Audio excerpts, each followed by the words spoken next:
Assalamualaikum warahmatullahi wabarakatuh. Alhamdulillahi rabbil alamin.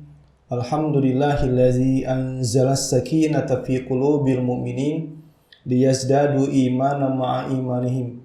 Asyhadu an la ilaha illallah wahdahu la syarika lah wa asyhadu anna Muhammadan abduhu wa rasuluh.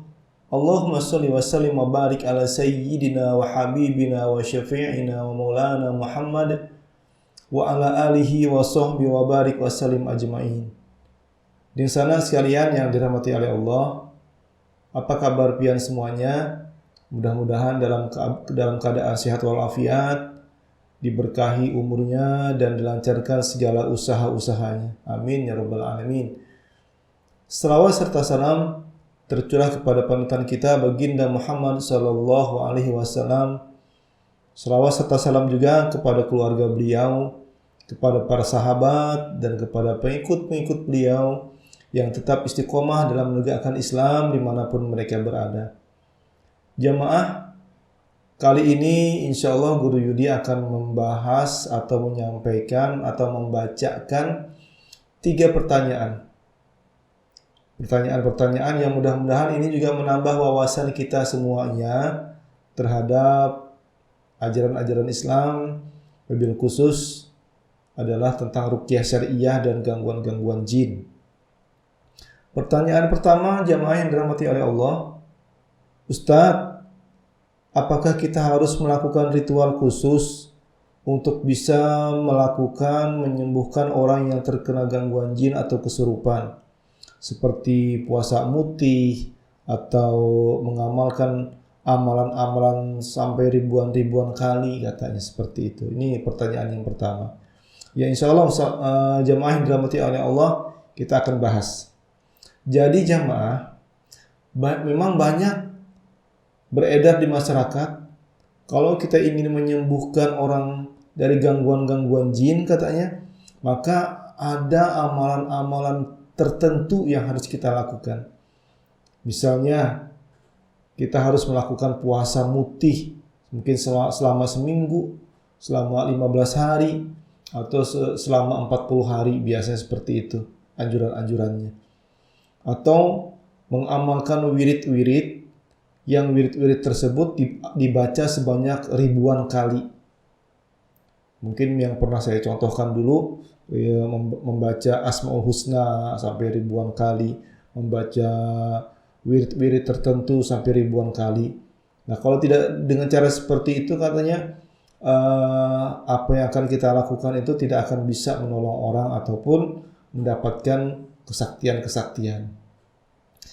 Nah, jamaah yang dirahmati oleh Allah, perlu saya luruskan di sini adalah ketika kita ingin menolong orang, terutama terkena gangguan-gangguan jin, dalam hal ini adalah ruqyah, maka sebenarnya tidak ada amalan-amalan yang harus amalan-amalan yang kita jadikan sebagai ritual-ritual, tidak ada gitu. Mungkin ada yang beranggapan harus puasa mutih Ustadz, harus puasa ini, puasa itu Ustadz. Tidak ada jamaah. Yang penting kita yakin akan pertolongan Allah ketika akan melakukan ruqyah syariah tersebut. Ketika kita melihat ada orang-orang yang terkena gangguan, lalu kita ingin mencoba mengobati dia dengan ayat-ayat Al-Quran misalnya.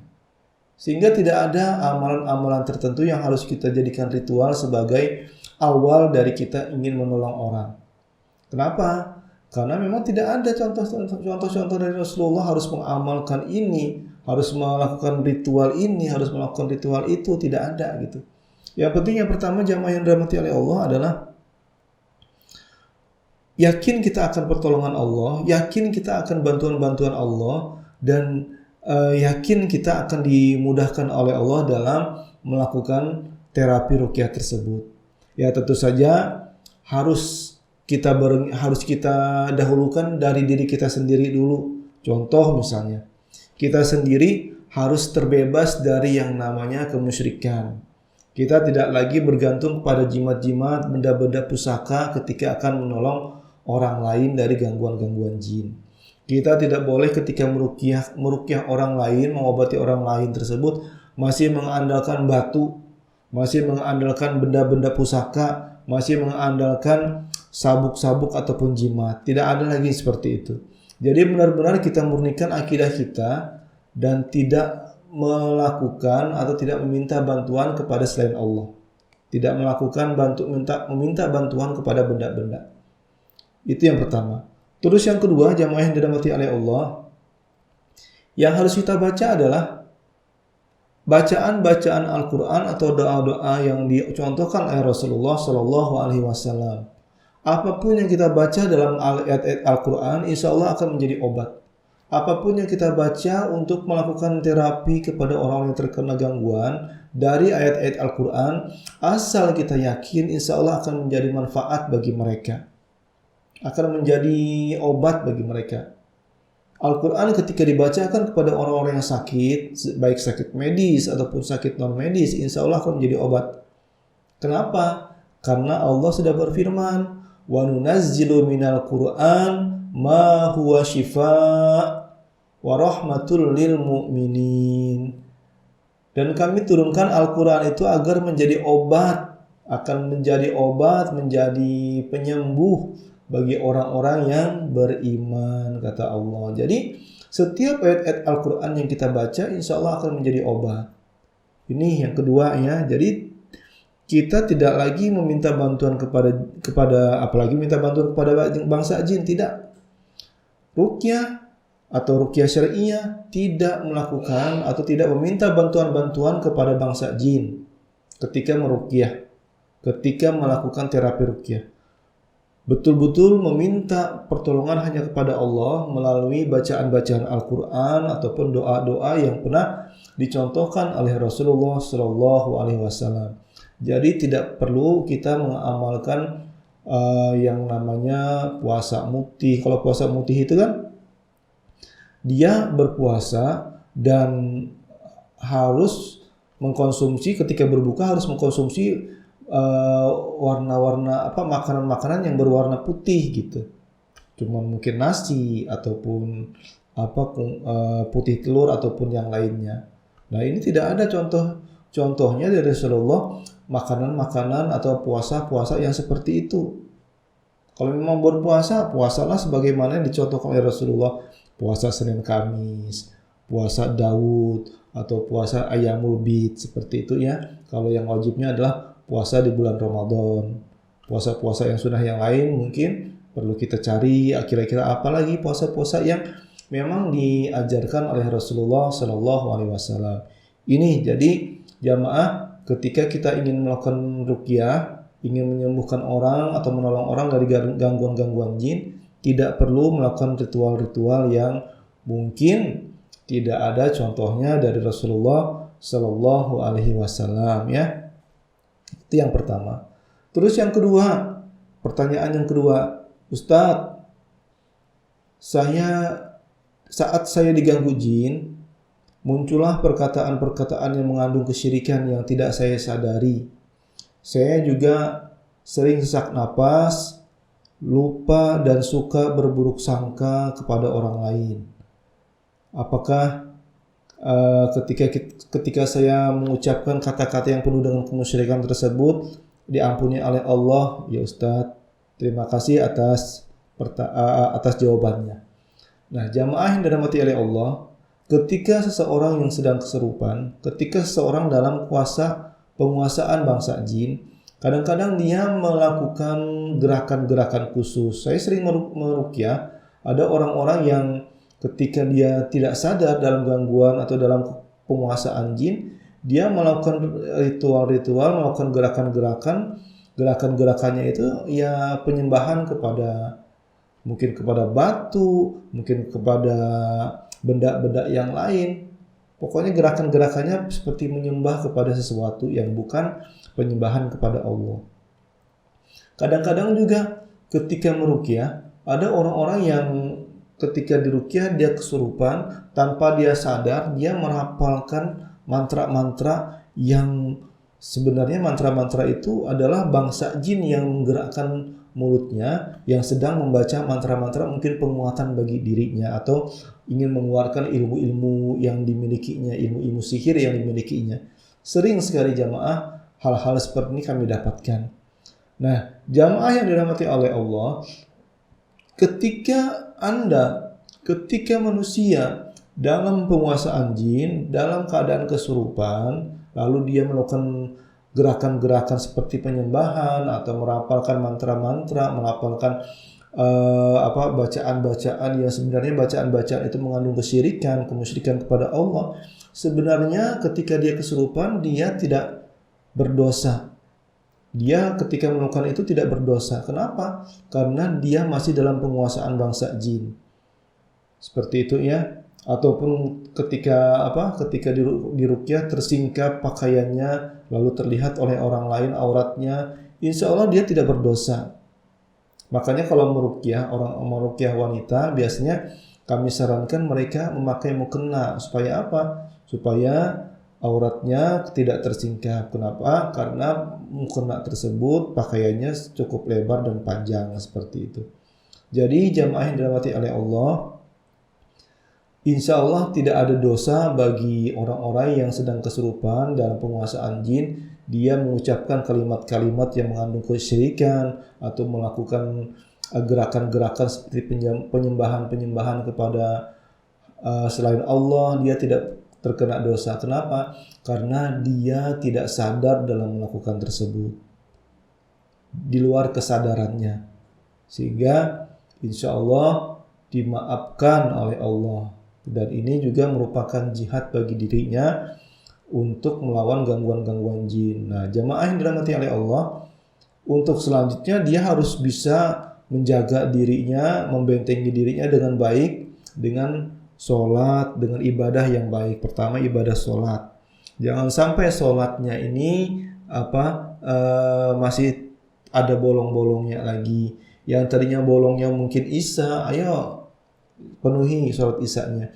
Yang tadinya mungkin sholat subuh, ayo berjuang untuk bisa melaksanakan sholat subuh gitu ya. Insya Allah perjuangan Anda, insya Allah akan diberikan kemudahan oleh Allah ketika ada kesungguhan dalam diri kita, dalam diri Anda untuk melawan gangguan-gangguan jin. Setelah sholat, baca Al-Quran. Baca Al-Quran. Kenapa? Karena Al-Quran ini insya Allah akan menjadi benteng yang terbaik setelah sholat dari gangguan-gangguan jin. Yang ketiga adalah zikir-zikirnya harus dijaga. Lisan-lisan kita harus kita penuhi, kita hiasi dengan zikir-zikir. Mungkin subhanallah, walhamdulillah, wala ilaha illallah, wallahu akbar. Atau dengan bacaan-bacaan yang lain. Hasbunallah wa ni'mal wakil, ni'mal maula wa ni'man nasir. So, pokoknya zikir-zikir lah. Jangan sampai kita meninggalkan ibadah-ibadah yang menjadi yang menjadi benteng bagi kita dari gangguan-gangguan jin. Yang ketiga jamaah, pertanyaan yang ketiga adalah, Ustadz, apa bedanya gangguan jin dengan gangguan sihir? Apakah ada bedanya Ustadz antara gangguan jin dengan gangguan sihir? Jamaah yang dirahmati oleh Allah, pada umumnya gangguan itu sama, baik gangguan jin biasa ataupun gangguan jin sihir itu sama, gangguan jin namanya. Cuman kadang-kadang memang kita bedakan, oh ini gangguan jin yang biasa, yang karena dia masuk sendiri. Oh ini gangguan jin dilatar belakangi lantaran adanya persahabatan dari leluhur-leluhurnya terdahulu. Oh ini gangguan-gangguan jin yang disebabkan oleh jin yang ingin menyakiti dirinya, jin yang ingin menghancurkan rumah tangganya, jin yang ingin membuat dia sakit. Nah, berarti ini tergolong gangguan jin dalam bentuk sihir. Pada intinya sama. Itu adalah gangguan-gangguan jin. Itu adalah gangguan-gangguan jin yang harus kita keluarkan gangguan-gangguan jin itu pada diri kita. Jangan kita lamakan jamaah. Jangan kita lamakan gangguan-gangguan jin itu. Jangan kita biarkan gangguan-gangguan jin itu pada diri kita berlama-lama. Jangan. Karena dia akan menyerang ke syaraf kita, yang kadang-kadang ketika dia menyerang ke saraf kepala, ke saraf otak, maka orang tersebut bisa menjadi gila, bisa menjadi penyakit saraf atau disebut dengan ODGJ sekarang ini, orang dalam gangguan jiwa. Nah, bisa jadi gangguan-gangguan jiwa yang diderita oleh ODGJ tersebut bisa jadi berasal dari gangguan-gangguan jin yang dibiarkan tanpa diobati. Ataupun diobati, tapi pengobatannya tidak syar'i. Pengobatannya masih menggunakan bantuan-bantuan jin yang lain. Dalam hal ini sering datang ke dukun ataupun ke orang-orang pintar. Nah, insya Allah jamaah, untuk gangguan-gangguan jin, kalau kita mau merujuk kepada Islam, merujuk kepada Rasulullah, maka Rasulullah sudah mengajarkan kepada kita ada yang dinamakan ruqyah syariah. Ruqyah syariah ini adalah pembacaan ayat-ayat Quran dan doa-doa ditujukan kepada orang yang sakit, mengharapkan kesembuhan dari Allah Subhanahu wa taala. Jadi, dibacakan ayat-ayat Al-Quran, dibacakan doa-doa yang pernah dicontohkan oleh Rasulullah, insya Allah apapun yang diderita oleh orang-orang yang terkena gangguan jin, insya Allah akan membuahkan hasil yang baik. Demikian jamaahlah, mudah-mudahan bisa mewakili dari pertanyaan-pertanyaan yang lain, dan silahkan kalau masih ada pertanyaan-pertanyaan yang lain, silahkan inbox ke Facebook saya ataupun ke WA saya. Mudah-mudahan nanti akan dijawab dan menjadi materi pada acara-acara berikutnya. Mohon maaf kalau ada kesalahan ataupun kekurangan dalam menjawab pertanyaan-pertanyaan tadi. Hadanallahu wa iyyakum ajmain. Akhiran, assalamualaikum warahmatullahi wabarakatuh.